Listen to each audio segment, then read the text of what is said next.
Fala aí, galera, beleza? Quero trocar uma ideia com vocês aqui hoje sobre a prova de Minas Gerais, né? Apesar de a gente estar numa semana em que a gente teve o lançamento do edital da Receita Federal e todo mundo só fala da Receita Federal, eu quero justamente falar de outro concurso que a galera parou de falar e sobre um assunto que eu venho falando bastante com alguns alunos e eu acho que vai ser interessante trocar essa ideia com vocês também, né?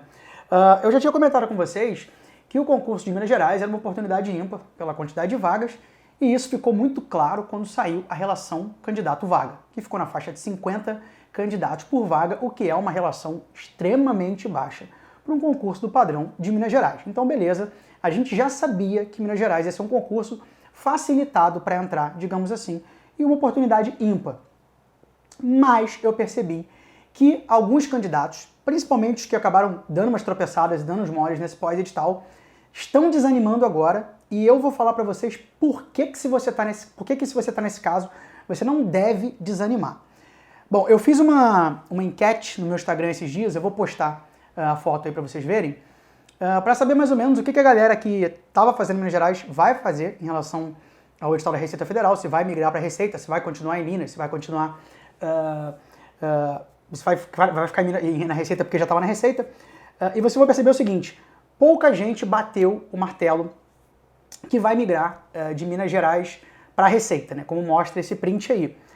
Só que a gente tem aí uma parcela bem grande da galera que vai fazer Minas que está esperando para ver qual é depois da primeira prova.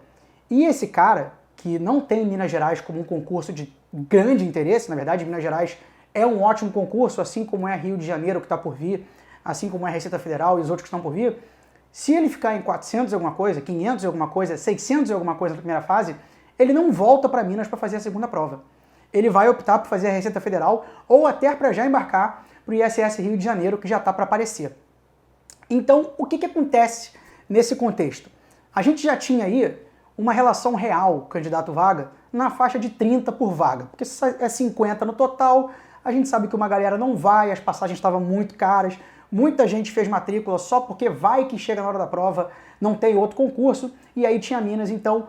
De 30 por vaga, naturalmente já vai cair para... 50 por vaga, perdão, já vai cair naturalmente para 30.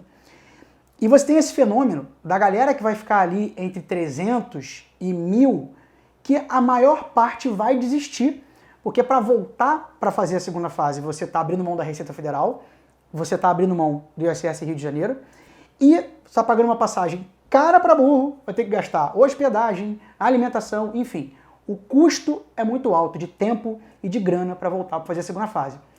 Então, galera, sem brincadeira, quem ficar até milésima posição na primeira prova tem plenas condições de fazer uma boa segunda fase e ser nomeado durante a validade do concurso, porque a gente ainda tem a expectativa de que nomeie mais do que a quantidade de vagas que já é muito grande. Então, se você andou escorregando aí no pós-edital, se andou estudando meia boca, tu tem pouco menos de 30 dias para virar a chave, estudar a Vera para Minas Gerais, porque tu só precisa ficar entre os 1.000, digamos assim, na primeira fase, o que não vai ser tão difícil para a quantidade de inscritos, tá? Galera, vou dar exemplo para vocês. Minas Gerais, Maranhão, tá difícil hoje. Maranhão agora, dia 2 de agosto, se não me engano, nomeou uma galera. Maranhão foi 2016. A gente teve uma galera nomeada nessa última leve em Maranhão, que tinha 6, 7, 8 meses de estudo na época da prova do Maranhão e foi fazer a prova só para ver qual é. Um exemplo, nosso querido Lucas Romero, gêniozinho aí do Anki e das planilhas da Coruja, tinha 6 meses de estudo quando foi fazer Maranhão. Era um bebê. E agora acabou de ser nomeado. Olha só, se ele não tivesse ido fazer a prova, ou se ele não tivesse levado a sério, não tivesse acreditado que ele estava indo para competir pelo menos nos últimos 30 dias, ele não seria nomeado agora em agosto.